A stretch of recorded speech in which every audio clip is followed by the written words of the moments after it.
the sound of your voice. Hi, welcome back. Sorry for the little break. Okay, so we're flipping to, we made some changes to 611. We're gonna walk through that.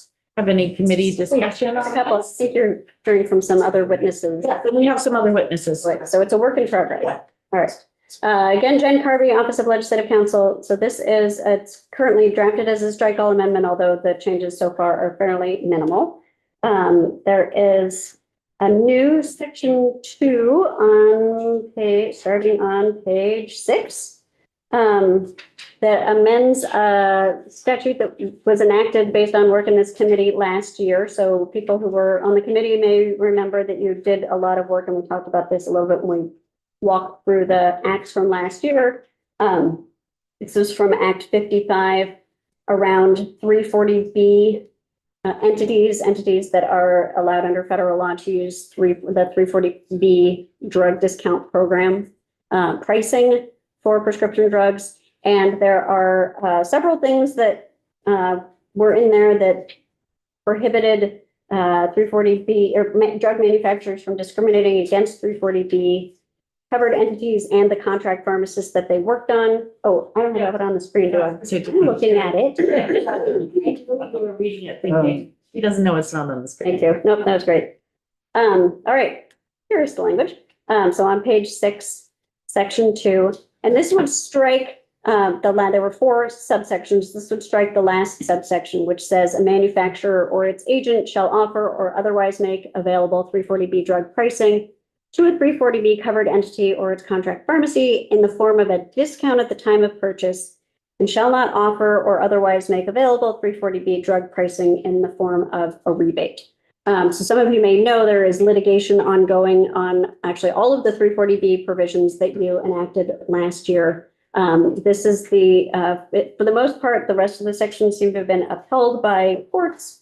Only 2 courts have actually looked at this issue of whether states can prohibit rebates and only allow discounts. And those two courts have found or have ruled that that is the exclusive jurisdiction of the federal government and that the states cannot do that. And so to be on the safe side, this would remove that language from our law as well. This language from our law is actually already subject to a preliminary injunction from the U.S. District Court in Vermont as well. So this is would just remove this language so that it does not get struck down. And I asked Jen to add this language, or not, add the language, to strike this language. To put this section in both. The only other, so I renumbered the sections. The only other change other than the section numbers at this point is I think there had been some committee discussion. Maybe this is around the state plan amendment for doula coverage under the Medicaid program, and under existing law, DVHA has to seek the state plan amendment from the Centers for Medicare and Medicaid Services to allow Medicaid to cover doula services. They have to seek that state plan amendment by July 1st of this year. DVHA had asked in this bill to push that date out 2 years. This would move it back 1 year. So this would change, instead of 2026 or 2028, it would have 2027 and give an additional year for to do that. So it comes in 2 places. The first one is around when they seek the state plan amendment. The second is around when the coverage would begin. And it is the later of those 2 dates, the date or the approval of the state plan amendment.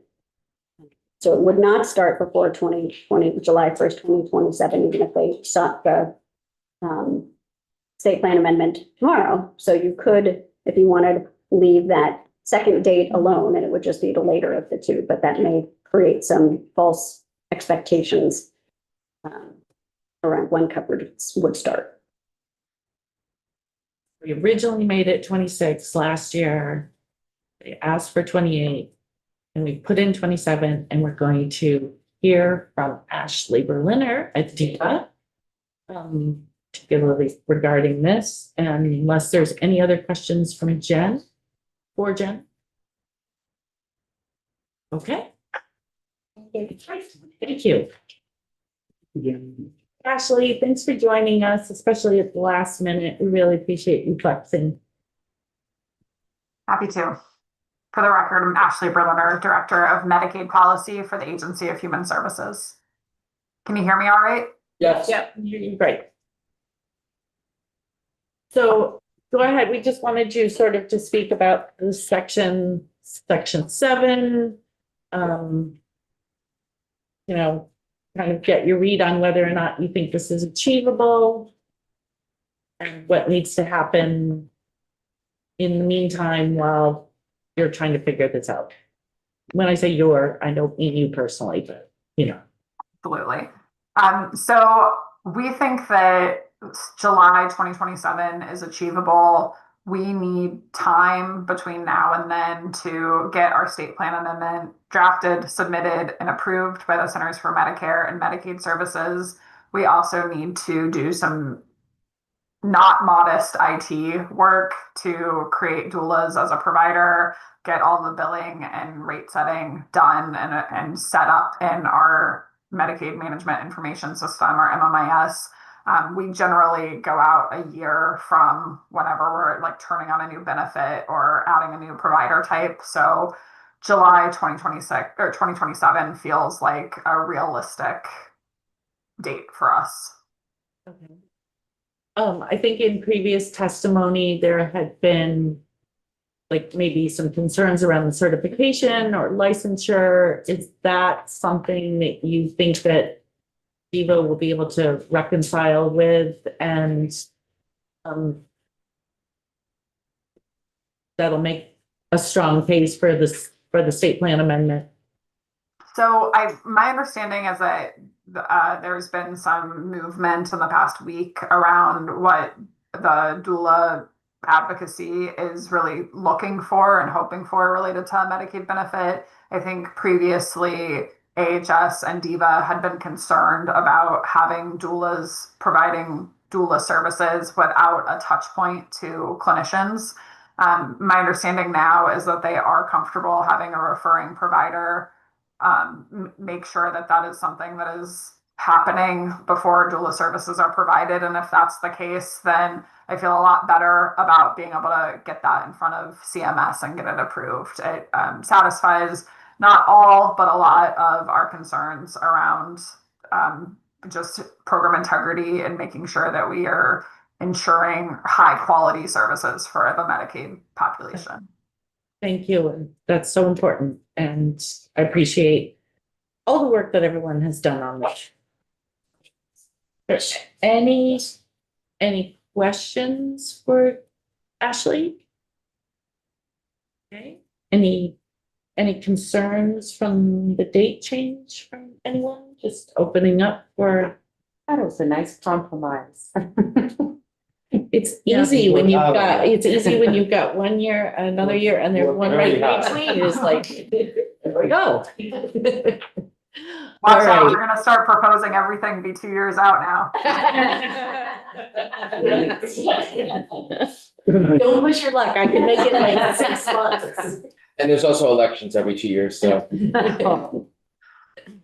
All right, thanks, Ashley. Thanks for joining us. Thanks so much, Ashley. Thanks so much. Take care.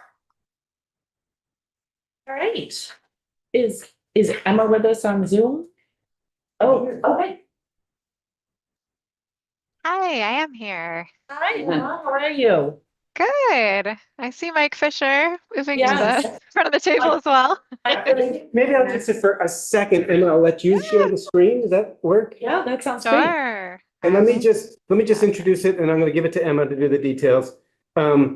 We had put some energy into and some work to try and develop. We had a number of things we were contemplating offering on this bill. And after some discussion with Diva, decided that there was one narrow, very technical thing to offer, and that the other things we were contemplating needed more work.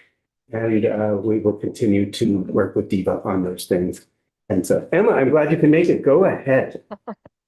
Hi, Emma Zaves. I'm a health policy analyst at the Office of the Healthcare Advocate. I work with Mike. Yes, and I'm pleased to be with you all. I'm sorry it's not in person, but rather on Zoom, but glad that I was able to make it. So we are, let's just move right off this slide. We're here to make a recommendation. I think it's a simple recommendation, really. We are suggesting that in H611, you consider deleting a reference to MAGI, which is the Modified Adjusted Gross Income Methodology. That is cited as the financial methodology for calculating eligibility for the VFARM program. VFARM is a pharmacy assistance program that helps Vermonters with Medicare. A long time ago, this was put into statute and it was never realized. So why are we suggesting it now? Well, first, this is a cleanup bill, and I think it's the first DIVA miscellaneous bill we've seen in a couple of years. So it's a great place and a great time to do it. And since the MAGI methodology has never been utilized for VFARM, it seems about time that we clean that up. To go back a little bit further, I will say that this committee received a report about the future of the VFARM program. I believe that was last session from DIVA.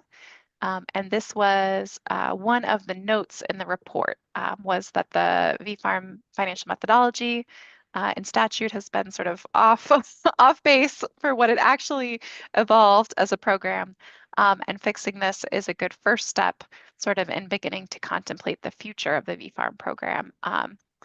As many of you know here, we've expanded the Medicare Savings Program that brings more pharmacy benefits from a federal program to Vermonters, and will have implications in future years for the VFARM program. So that's teeing up what's to come in future years, thinking about the future of the VFARM program, but this is just a little baby step in that direction. Just a little bit more background. I think I've mostly covered this. VFARM utilizes the old Vermont Health Access Plan, VHAP rules, all of which have been repealed except for the income counting rules. And that was never inserted into statute. Who remembers VHAP? Sorry, can you say that again? I said, who remembers VHAP? Oh. Probably not many. VHAP was great. Yep. Yes, and I will tease our position, which is that, you know, in future years, we hope that the DIVA staff will be able to calculate VFARM eligibility utilizing sort of the Medicaid aged, blind, and disabled and Medicare Savings Program eligibility rules. Right now, they've got a lot of different systems running different rule sets for different programs, and we would love to see some more efficiencies for them with those being aligned. And I think it would also be good for Vermonters too. That is not something that I think is on anybody's plate this year. There's so much coming at us, but we hope to bring that back up in future years. Here is the language that's currently in statute with the section highlighted that I believe could just be deleted, but I will leave that to Jen Carvey, who will know best. All right, short and sweet. Are there any questions? Not from me, unless, Mike, do you want to?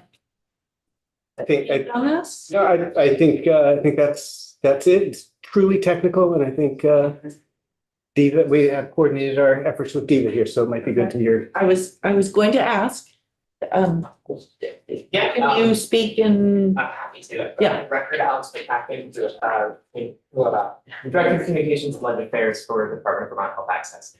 We have no problem with this change. We're fully supportive of this, and as Mike referenced, this was a finding contained in the VFARM report from last session. So we're perfectly happy to see this included. Okay, great.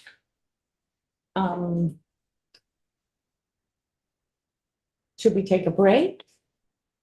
We were. Oh, we don't have to start at 3:30. Okay, I think we're gonna take a break. We're gonna take a 10-minute break.